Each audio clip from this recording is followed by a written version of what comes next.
Welcome to Quick Shots, a short format traditional archery podcast, where we introduce you to some of the world's most influential traditional archers, and occasionally, some random dudes. Big shout out to our sponsors, Triple T Strings, ready to shoot right out of the package. Message them on Instagram or Facebook to get your professionally made string for beginner, intermediate, or advanced archers.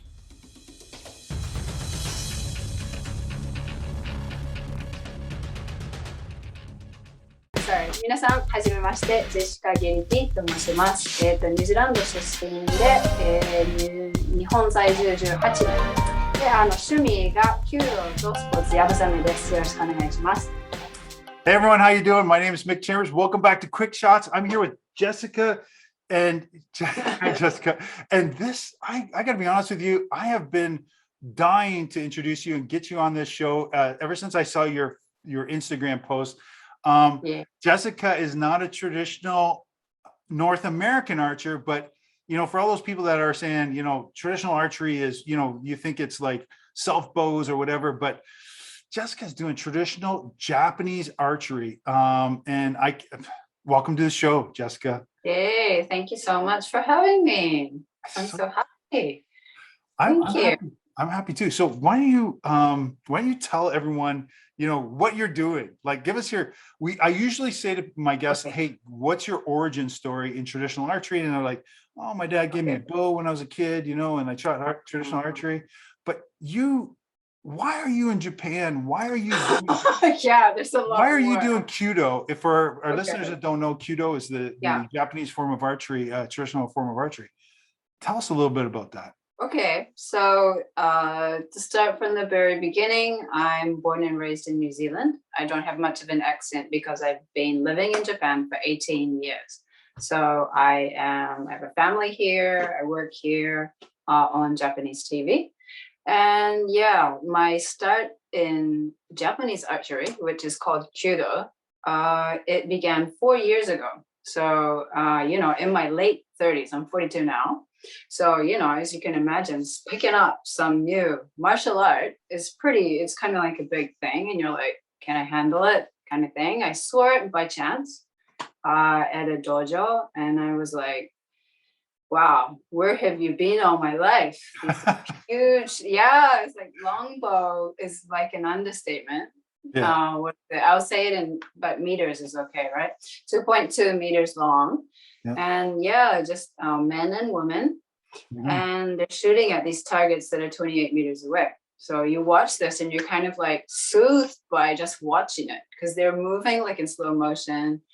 And it's relaxing to watch. And it's, as I've found out after starting, it's really relaxing to actually practice.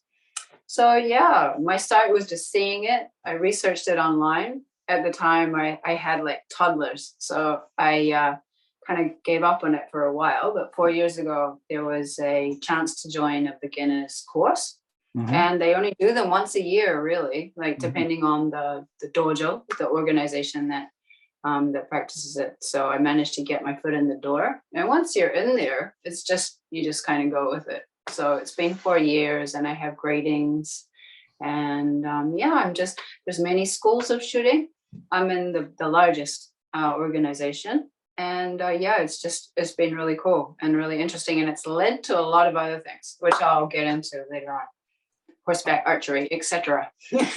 There's so much there. There's so much there. Oh my gosh. Okay, listen, I apologize that usually this is a 30-minute conversation. Today it's not gonna be 30 minutes because I need to know everything. I need to know everything. Okay, tell me. So first of all, I just will let you know, just as a disclaimer, I also lived in Tokyo, Japan for a year and a half and studied Budo for full-time for a year and a half. And at the Yoshinkan Hambo Dojo in Nakanoku. And I was on the Kenshusei course in Tokyo. I lived in Shirasaga So anyway, so many years ago, so I have a kindred spirit. So obviously I'm very, very interested in, when you moved, were you a Japanese English teacher, or are you an English teacher? Did you come over after college or something? Is that your? So that whole side of it, I was studying like town planning. I did my master's degree. I had a friend who I met in university who is Japanese New Zealander. She took me one day over to Kansai, that region of Japan. We went during university vacation, and it was just like mind blowing, because New Zealand is just like so different to what I was used to, and it's like, man, I'm gonna live here. So sorry to interrupt. Can I interrupt? Where in New Zealand are you from? I'm from Auckland, so the top part. The top. Yeah, the most populous city. However, it's not the capital. Yeah. Mm-hmm. Yeah. So just compared to Auckland. Yeah, Wellington's the capital, right? And, yeah. So I visited New Zealand too. So anyway, I got some stories there. Oh. Anyway, keep going. Keep going. So I mean, I just decided, I'm gonna live here. So I started looking around with no Japanese. I mean, as you can imagine, the job options are very limited to teaching English. I mean, if you have IT skills, you can go work in IT or finance and banking, that kind of thing. But I had none of that. So I was just an English teacher, interviewed in Auckland for a really big eikaiwa, which is an English conversation school called Nova. And I mean, like, speak English, that's kind of the only thing that they look for. Your heart is beating, and okay, you got the job.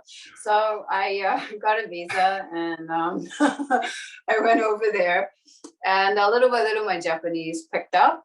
I got a job working in HR after about 5 years. So just using Japanese, I became a regular like Japanese worker. Same thing, just and at the time I started working on TV and that kind of thing. As my Japanese got better and better, I started getting more and more work talking about New Zealand. So that's my whole my main job is just being on TV and in the media talking about New Zealand.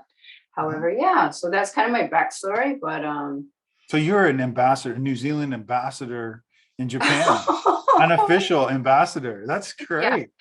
Unofficial, yes, is a good word to say. In recent years, actually, I live in an area called, it's north of Tokyo, called Saitama, and the whole prefecture. And I've become the tourism ambassador for that prefecture. But, due to the pandemic, I haven't been able to go out and about. Usually I'd be introducing interesting areas, and everybody gives Saitama a hard time because it's like they have no ocean. It's just like mountains and basically no ocean, and everybody kind of teases it, and I'm here to show people, look at all the cool things. But so hopefully it'll be picking back up as everything else is over here, and so that's kind of like what I do. I have 3 kids, and awesome. Wee ones. How old are they? They are a 13-year-old girl, a 10-year-old boy, and a 7-year-old girl. Oh my God. But it's at that stage where they, 7 is good. So starting to get more and more time for myself. Hence, more and more hobbies that are happening on the side. Mom's getting busy. Are they now? Do you take them to the traditional Japanese festivals, the 375 or 357? Oh yeah, I mean, I do when it's, especially my first daughter. I did do that kind of thing quite a lot with her, and then it's kind of like, I forget about it. There's so much. You're not different than anyone else. The first child, she gets everything, right? All right, let's. Yeah. So, anyway, so you're on TV. That's awesome. That's pretty cool. Are you okay? I got so many questions. All right, let's talk archery though. Let's talk archery. Yeah, I guess this is an archery. This is an archery program. Let's talk about archery. Sorry. Okay, so you have a bow. What do you call a Japanese longbow? Okay, so Japanese bow is all of them. Doesn't matter about the size. They're all called yumi. and Yumi just means bow, translated into English. The problem is that it's asymmetric. So just have one over here. The grip is hitting the ceiling. The grip is 1/3 of the way down. Sorry. So we'll just show this is the end of the bow.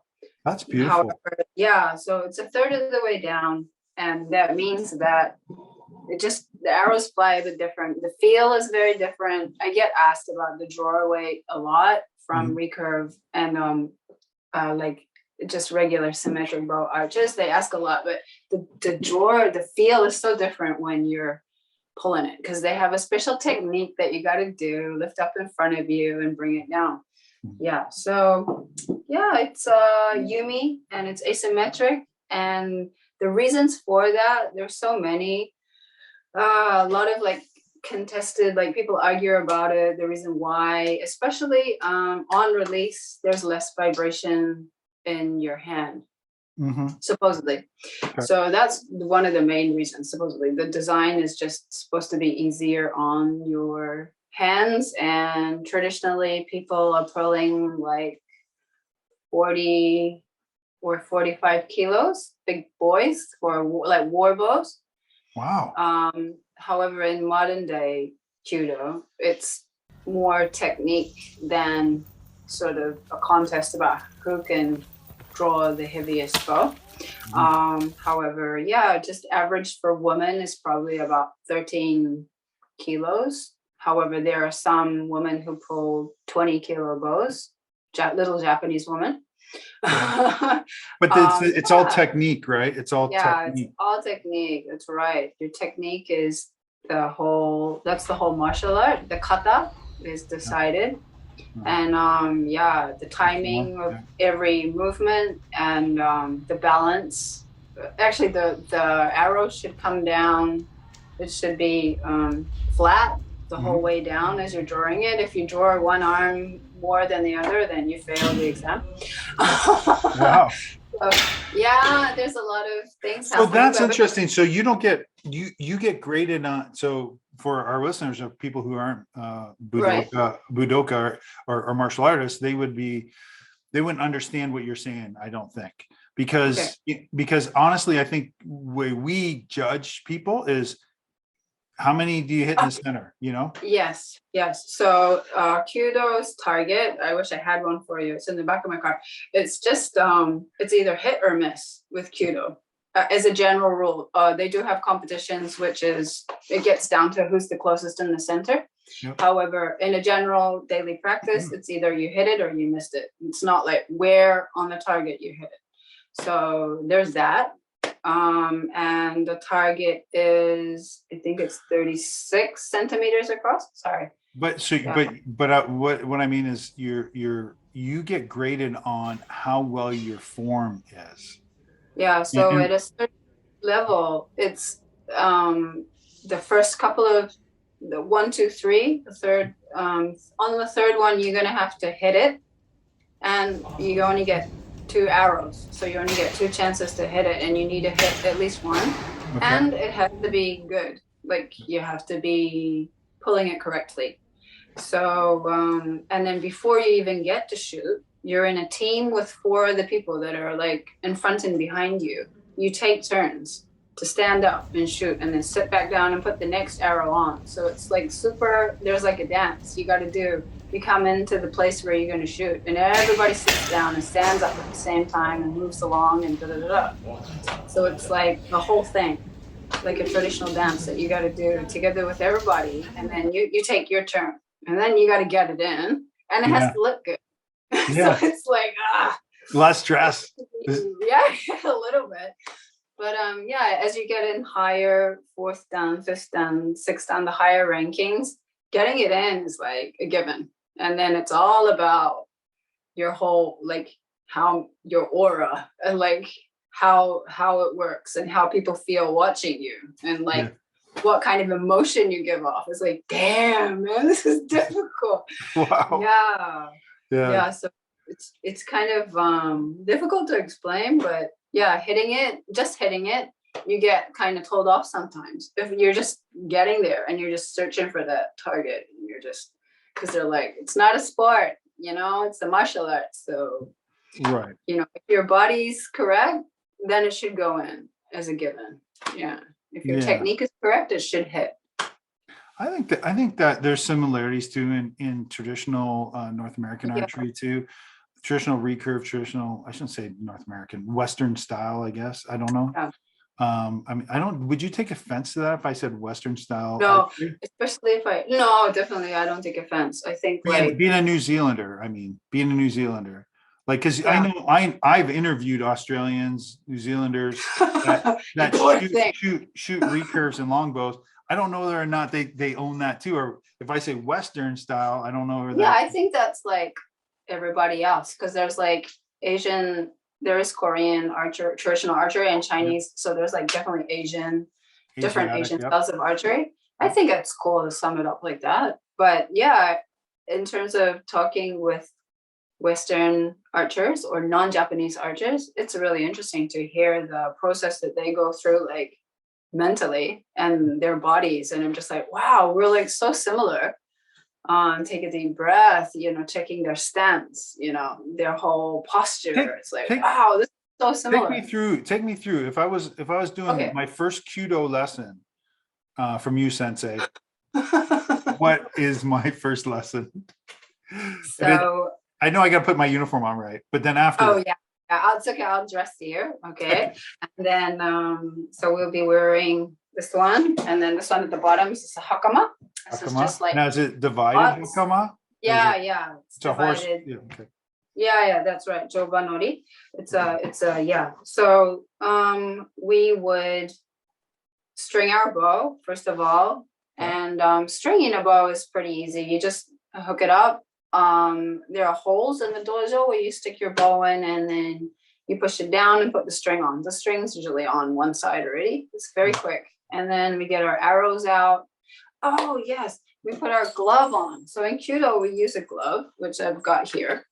And that is made of deer skin. And the thumb is hardened with wood, and it has deer skin on top.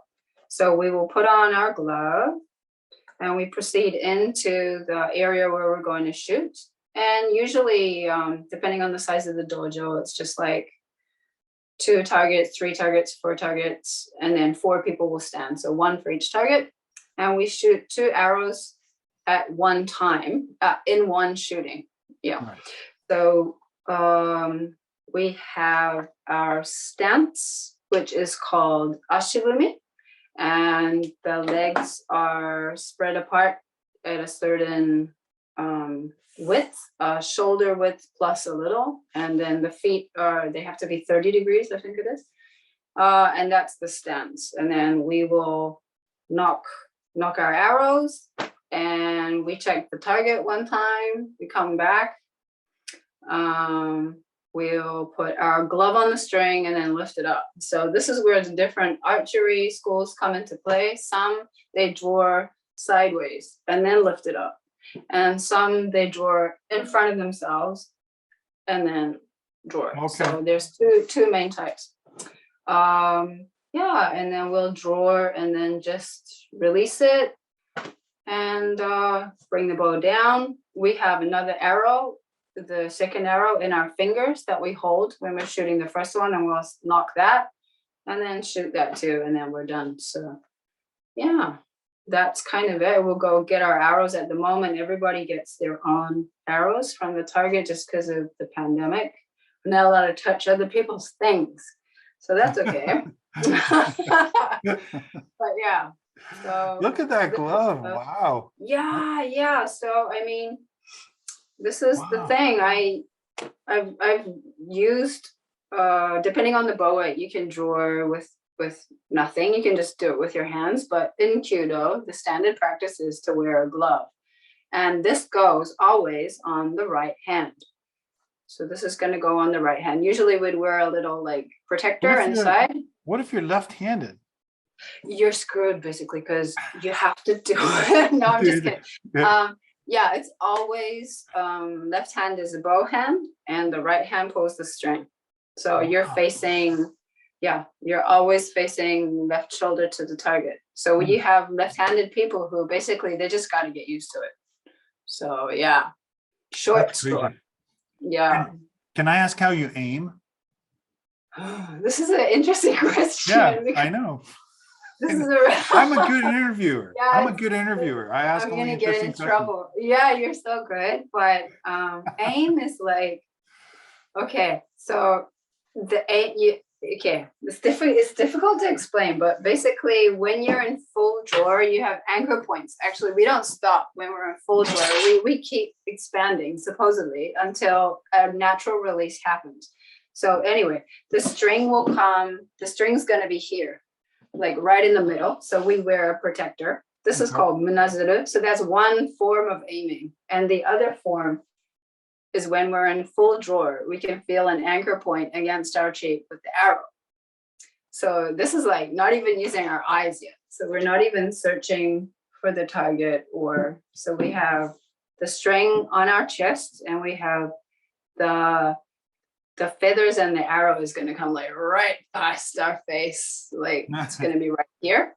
Yeah. And yeah, as we're drawing down, we should be looking at where the target is. So you have these 3 points, and there are, this is difficult to show, but there are these things like made with bamboo right over here. The target's going to come along here somewhere. So this is the height. This is determines height for you, but of course, depending on the bow weight, you know, it's going to be different. Right. Usually I'm shooting the same bow every day. So, and whether the target's on the left side or the right side of this bow. So we aim with this part here, and yeah, with our body, basically. Wow, that's interesting. And do you keep both eyes open? Yes. Okay. Yeah. Yeah. So I'm learning how to aim. It's like 4 years later, I'm learning how to aim because I don't aim. No, with my eyes, like in a literal sense, like I'm not looking for it. I just go with feeling. And yeah, I don't know how I passed my last grading because I don't know. I hit the target twice. So that was good, but I didn't aim for it, you know? So I guess everything was lined up. So if your body's straight and you have your anchor points are there, yeah, as long as timing is correct, it's gonna go straight.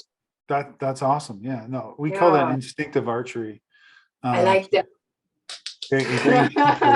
You're very instinctive. That's so cool that you pull back. And don't worry, I will put video over top and pictures over top showing everything. Good. Yeah. Awesome. Yeah, so that you don't have to explain every single thing, but it's kind of interesting. Yeah, what do you got there? So these are Kyudo arrows. We have, obviously, bamboo is the traditional thing. I don't use bamboo. These are just aluminum, jurami. They're like strengthened aluminum, I think. And the thing with Kyudo arrows, black eagle feather, they're very like had it because I'm like every day in the dojo like pulling these babies. So the thing with Kyudo arrows is that they're measured depending on your arm length. So you put the end here, and then it's just like it should be about 10 centimeters or so at full draw. So you're gonna put your arm out, and then everybody has a different length of arrow. If you pull back too far, you're in trouble. So it needs to be the right length for your body. So everyone's arrows are different, and they're weighted depending on the strength of the bow. Usually this is an Easton shaft, I think. This is, So, I mean, I think it's 14 kilos, you use a certain shaft, and then, You're making a lot of work for me, you know that, and in my editing, because I'm going to have to put in what is 10 centimeters? What is aluminum? Oh, yes. No, I'm so sorry for the people who use the metric system. Yeah, of course. It's just so aluminum. Good.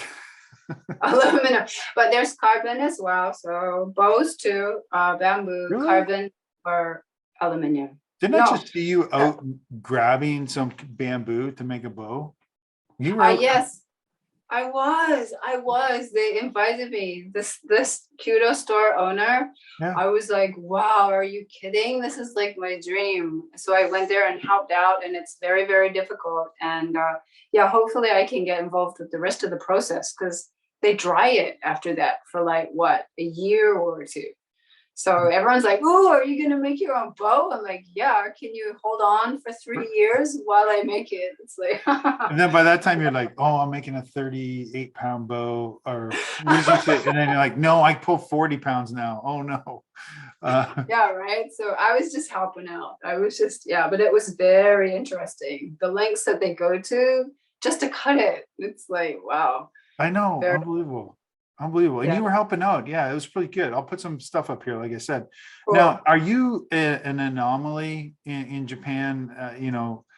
Fluent Japanese, gaijin? I Uh, think like, I don't know, more and more. I mean, 18 years ago, there were less of us.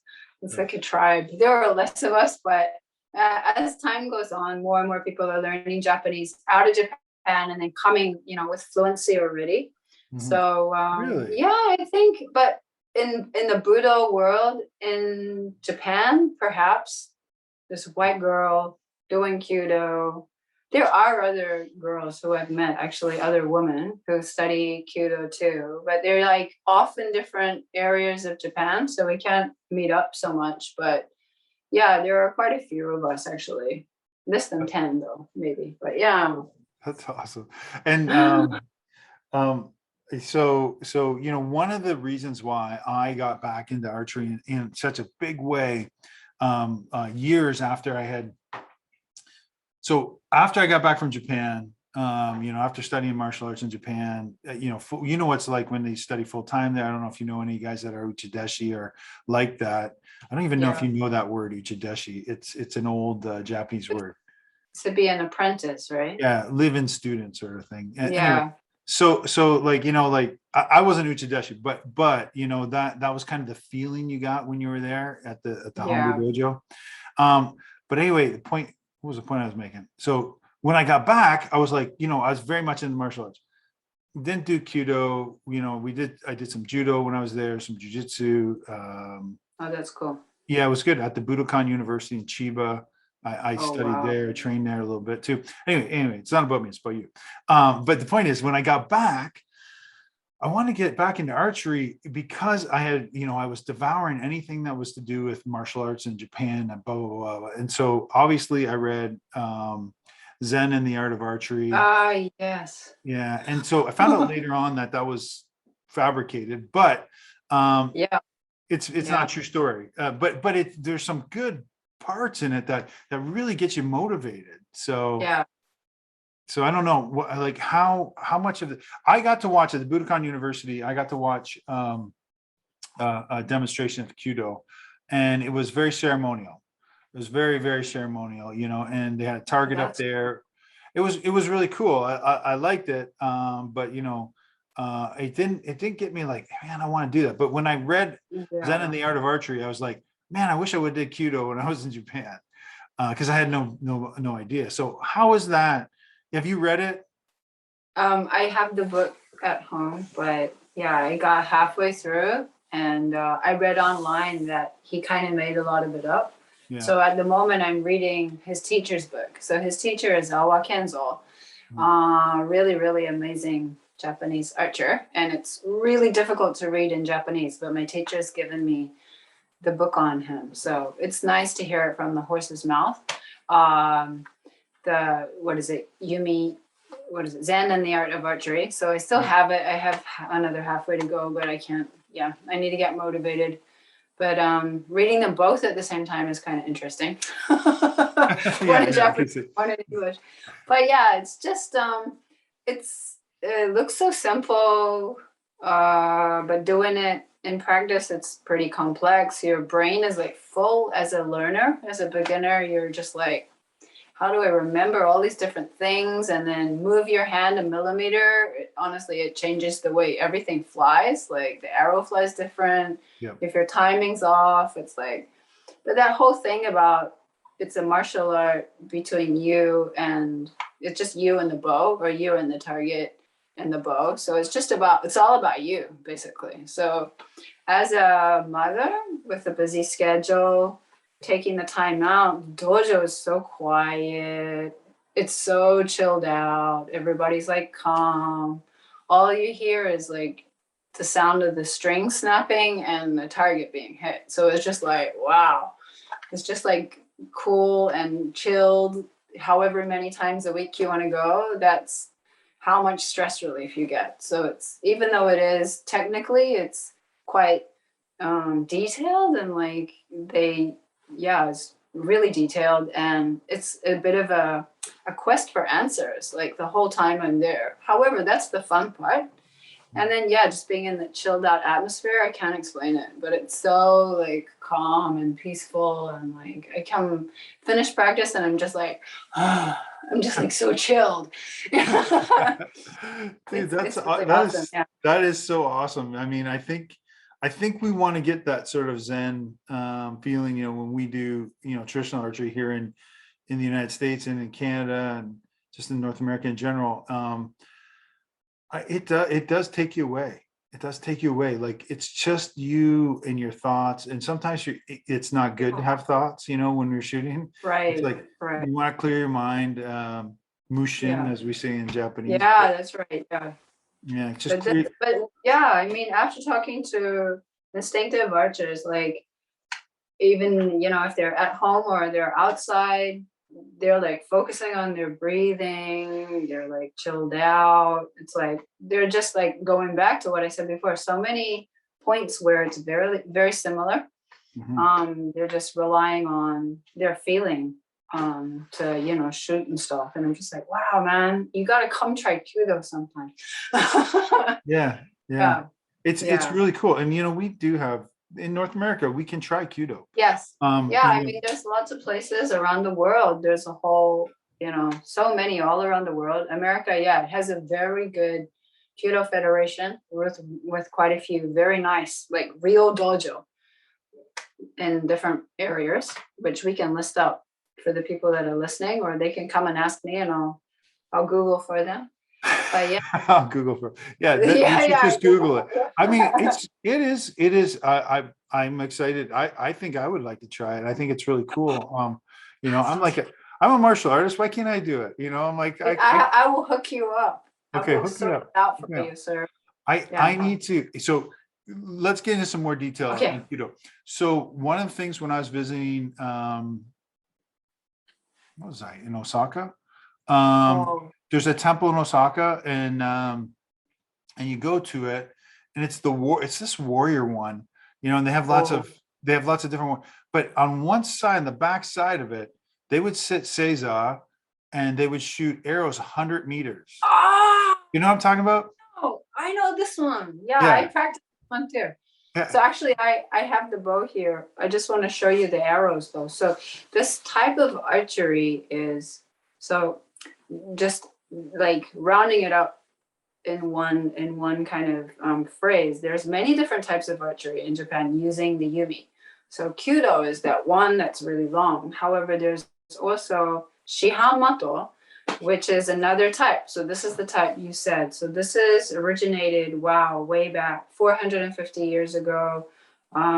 Samurai used to do it as like their fun, just when they're chilling out.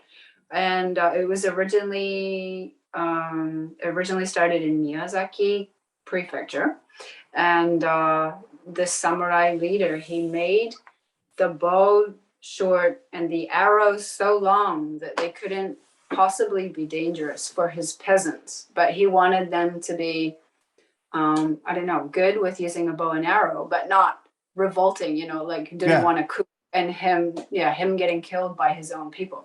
So he made the arrows ridiculously long. So they're 1.36 meters long. Geez, man, they won't even like fit in the camera, but I have them here. If you want to see, there are photos. We'll show a photo. So I'll put a photo up. Yeah. They're crazy long arrows, and they wobble. It's so funny. However, yes, we say the target is 8.2 meters away, and we shoot hankyu. So just like shorter bows, and it's lower drawer weights, but the targets closer. And yeah, it's super fun. The drawer is really different. It comes up underneath the chin. So it's similar. Probably the anchor is like right here. Yeah. And it never changes. So I mean, when I go there, I'm just like hitting it because the target's close. But that's the thing. Hitting it is the fun part. And I think the target itself is 13 centimeters. The diameter is 13 centimeters. So it's very small, but I mean, it's close. And yeah, the drawer is really simple. It's fun though. It's so much fun. Yeah. I think I saw you did a video on that too. Yeah. On Instagram. You have a ton of great stuff on Instagram. Why don't you tell everyone we're running a little bit out of time here. I could talk for like a day with you. I mean, honestly, I still haven't got to your film or your TV career and your all this other stuff. That's cool. Okay. I know it's not all archery, but where can people, if they want to find out more about you or more about Kyudo, and they want to talk to you, how can they get hold of you? Okay, so I am on all social media. I'm on Facebook, LinkedIn, YouTube, Instagram, and Twitter are the same username. So I am Jess in Tokyo. So JESSINTOKYO, Jess in Tokyo. So if you're on Twitter, if you're on Instagram, come find me and DM me, and I will help you out with anything you need. Yeah. So awesome. I'm on all the social media as much as I can be. Yeah. Does that connect you to the rest of like back to New Zealand? Yeah. So you will connect me to like Facebook, and I'm in a lot of archery groups over in Facebook, instinctive archery groups, and like oh really? That's funny. Yeah. Yeah. That's funny. I'm kind of scared to post though, because it's like it is slightly different, you know. So people are just like, they have a lot of questions and sometimes I can't answer them. But yeah, so active over on Facebook too. If you just Google my name, or search my name in the Facebook search box, it'll come up. And yeah, I'm always open to connecting with people and answering questions and like chilling out and networking. And yeah, I'm up for everything. Yeah, it's fantastic. Do you know you're doing other martial arts too while you're there, or are you just trying other stuff, or is Kyudo your main hobby? So it started with Kyudo, and then the pandemic happened, and I found this thing called sports yabusame, which is Yabusame is the art of horseback archery. So you'll see these guys and women sometimes on crazy speeds on horseback shooting bows, which is also the regular size yumi. So they're very big, like 2-meter bows on horseback. Cool. And there's this type of sport that started in 2002 called sports yabusame. And it's taking all the traditional horse tack. So the saddle and the stirrups and everything, they're all antique. And then Japanese horses. So traditional Japanese horses. And you got your yumi, of course, the bow. And we learn the techniques, the traditional techniques of riding. And it's become a sport. So there's a sport where it's like all about the points that you can hit on the target. So we have this traditional side mixed with, it's basically archery, horseback archery. So it's so cool. So I started that, about 1.5 years ago. You're like a freaking samurai now. You're a samurai? Is that what? I don't know. I'm getting like, I think you were Japanese in your past life from Japanese people. And I know. I'm not sure. Yeah, maybe. I just kind of go with a lot of people. They introduce me to new things, or they invite me along to stuff, and then it leads to things. So yeah, I write for a English Budo magazine called Budo Japan. Okay. And that's given me a lot of opportunities to go to different places, different dojos, try different stuff, become a ninja,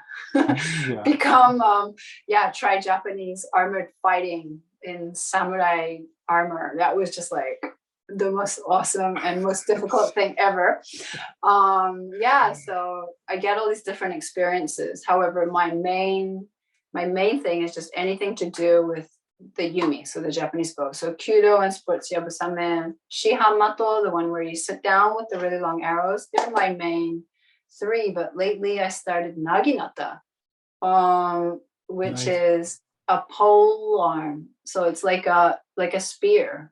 However, yeah, in Japan it's just wood with bamboo at the top, which you train with.